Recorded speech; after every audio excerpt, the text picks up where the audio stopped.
안녕하세요 대학부 여러분, 무더운 여름 잘 지내고 계신가요? 여름을 잘 보내기 위해서 우리 7, 8월 청년대학부 신앙 무브먼트 진행하고 있는데요. 마태복음 성경 통독이 이제 곧 시작됩니다. 여러분들의 원활한 성경 통독 마태복음 이해를 위해서 저 고사홍 전도사님이 오늘 마태복음 간략한 소개 영상을 준비했습니다. 여러분 이 영상 통해서 마태복음 읽으실 때 더 은혜 가운데 읽으실 수 있기를 바랍니다. 마태복음에는 크게 4가지의 특징이 있는데요. 첫 번째 특징은 이 마태복음의 저자가 세리라는 직업을 가졌던 사람이라는 것을 비춰볼 때 돈의 단위에 대한 여러 가지 표현들이 등장하는데요. 여러분 마태복음을 읽으시면서 얼마나 다양한 돈의 화폐의 단위들이 등장하는지 찾아보시면 쏠쏠한 재미가 있을 것이라 생각됩니다. 두 번째 특징은 바로 유대적 특성이 많이 나타난다는 건데요. 이 마태복음은 그래서 이미 예수님을 알지 못하는 그러나 유대인인 사람들을 위해서 쓰여진 것이 아닌가라고 생각될 정도로 유대인들을 대상으로 한 말씀 선포라는 것들이 많이 발견됩니다. 그 첫 번째 이유로는 50회 이상 구약 성경을 인용했다는 것이에요. 메시아에 대한 예언을 많이 언급하며 예수님이 구약 성경에서 말씀한 예언된 그 메시아다라는 것을 구약 성경을 인용하며 마태복음은 증언하고 있습니다. 두 번째로는요, 유대인들은 하나님의 이름을 함부로 부르지 못했습니다. 거룩한 이름이기 때문에 하나님이라고 함부로 말하지 못하고 그것을 돌려서 표현하는 것들을 좋아했는데요. 그 대표적인 표현으로 하나님 나라를 천국이라고 표현했고요. 그리고 하나님 아버지를 하늘에 계신 아버지라는 표현으로 이렇게 돌려 말하는 것을 유대인들은 좋아했는데 이러한 표현이 마태복음에는 유독 많이 나오고 있습니다.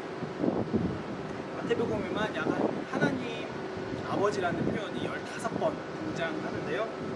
마가복음은 1회, 누가복음은 0회라는 것인데 이것이 마태복음의 특징인 것을 알 수 있습니다. 세 번째 특징은 그러나 유대인들만을 위해 성경이 기록되지 않았다는 것을 마태복음이 얘기하고 있습니다.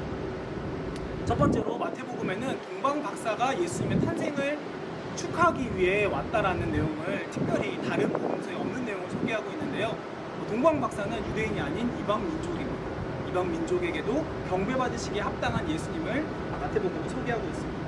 그리고 또한 마태복음은 유일하게 사복음서 중에 유일하게 교회라는 단어를 사용하고 있는데요.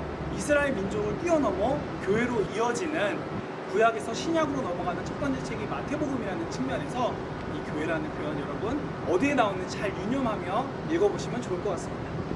세 번째로요. 유대민족만을 위한 복음이 아니라는 것을 알려주기 위해 마태복음은 가장 마지막에 온 민족에게 복음을 전하라 라는 말씀으로 마태복음을 마무리하고 있는데요. 이와 같이 마태복음은 유대인들을 유념하며 구약 성경을 인용하며 성경이 많이 쓰여졌지만 그 끝은 온 민족에게 복음을 전하라는 개방성으로 성경을 마무리하고 있습니다. 네 번째 마태복음의 특징으로는요. 아까 말했듯이 구약 성경의 끝 그리고 신약 성경의 제일 처음을 마태복음이 이어주고 있다는 측면에서 바로 이 구약 성경의 유대 중심적인 역사 스토리를 이제 온 열방을 향한 복음 이야기인 신약 스토리로 이어주는 그 연결고리를 마태복음이 잘 해주고 있다는 측면에서 마태복음의 중요한 특징들을 살펴볼 수 있는데요. 여러분 이런 특징들을 유념하면서 마태복음을 읽어보시면 도움이 되리라 생각합니다. 이어서 고사홍 전사님이 그 5가지 핵심 내용이 무엇인지 설명해 주실 것입니다. 네, 여러분 안녕하세요. 마태복음의 특징들에 대해서 지금 보고 계시죠? 듣고 계시죠? 네, 제가 몇 가지 더 여러분들이 읽을 때 알고 있으면 잘 읽힐 또 잘 들을 수 있는 팁을 알려드릴까 해요. 일단 마태복음의 생김새, 구조라고도 하죠. 어떻게 생겼을까? 짧게 말씀드리면은 우리 복음서가 4개 있는데 여러분 4복음서 다 예수님이 태어나면서부터 예수님이 죽으시고 예수님이 부활하실 때까지 기록했다. OX? 네, X예요. 네. 4개의 복음서는 다 사실은 다른 구조를 가지고 있어요. 특히 예수님의 태어나심을 기록하고 있는 건 마태복음과 누가복음밖에 없어요. 하지만 이 4개의 복음서는 전체적으로 여러분들이 다 비슷해 보이는데 라고 생각하는 것처럼 예수님이 처음에 활동을 시작하면서부터 그리고 갈릴리에서 시작하셨죠. 위쪽이에요. 이쪽 내려와서 예루살렘에서 돌아가시고 그 다음 부활하시고 난 이야기를 기록하고 있다는 점에서는 그 점까지는 비슷해요. 하지만 마태복음의 좀 특징적인 점, 아까 김영광 목사님께서 얘기해 주신 것이 뭐냐면은 마태복음을 읽으실 때는 예수님의 입에 주목해야 돼요. 입에. 왜냐면 예수님이 무슨 말을 하시나를 세리 마태가 엄청 열심히 기록했던 것 같아요. 그리고 다른 제자들이 했던 말도 다 모아가지고 일종의 설교집을 만들었어요. 설교집을 5개를 만들었어요. 그래서 이 긴 예수님의 이야기 중에 많은 사건들과 이야기를 짧게 말하고 대신에 설교를 길게 넣었어요. 마가복음 같은 경우는 설교가 적고 예수님이 어디로 다니셨고 무엇을 하셨고 이런 데 관심이 많기 때문에 마가복음 읽을 때는 예수님의 발에 주목을 하셔야 돼요. 어디 가셨지? 하다 보면 이미 예수님이 십자가로 걸어가고 계신 그런 모습을 보이고 있어요. 또 누가복음 읽을 때는 예수님의 손에 주목을 하셔야 돼요. 예수님의 손이 안 닿는 곳 없이 여자와 어린아이들과 이방인까지 다 치료하신 모습들이 나와 있거든요. 그런데 마태복음 읽을 때는 어디를 주목해야 된다고요? 입. 발 아니죠. 네, 입에 주목하셔야 돼요. 예수님이 무슨 말씀을 하시는지 그 말씀이 긴 설교문으로 나와 있어요. 여러분들 성경책 중에는 예수님 말씀이 다른 색깔로 나온 성경책 있죠. 네, 아마 마태복음에는 그 다른 색깔이 엄청 길 거예요. 그게 여러분들이 읽으실 때 좋을 수도 있고 갑자기 지루하게 느껴질 수도 있어요. 왜 아무 사건이 일어나지 않고 계속 설교가 이어지지? 설교가 끝난 줄 알았는데 왜 계속 하시지? 네, 그렇게 느낄 수도 있어요.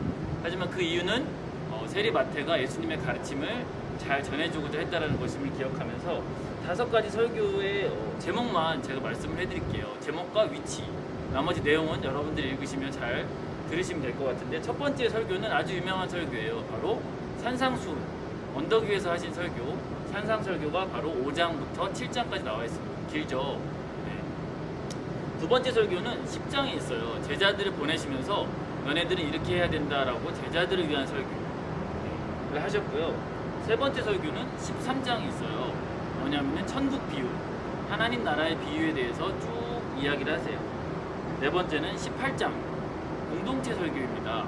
여러분들한테 유명한 구절이 그거였죠. 2-3사람이 모인 곳에 나도 거기 있느니라. 네, 그 말씀이 바로 요 18장 안에 숨어 있습니다. 마지막 설교는 24장, 바로 종말에 관한 설교입니다. 이 5가지 설교들을 여러분들 잘 주목하시면서 사건들에 가리워져서 막 예수님이 뭐 하셨고 이런 것들이 우리 머릿속에 많이 남아있을 텐데, 세리는 사건들을 짧게 요약하고 말씀을 길게 썼다고 했죠. 그래서 예수님 무슨 말씀 하셨는지 입에 주목해서 잘 듣는 그런 마태복음 통독 시간이 되었으면 좋겠습니다. 네, 그러면은 8월 한 달도 예수님이 우리에게 말씀해 주시는 그 말씀들과 함께 또 마태가 전해주는 기쁜 소식과 함께 잘 보내시면서 우리 여러 군데서 만나요. 네, 안녕.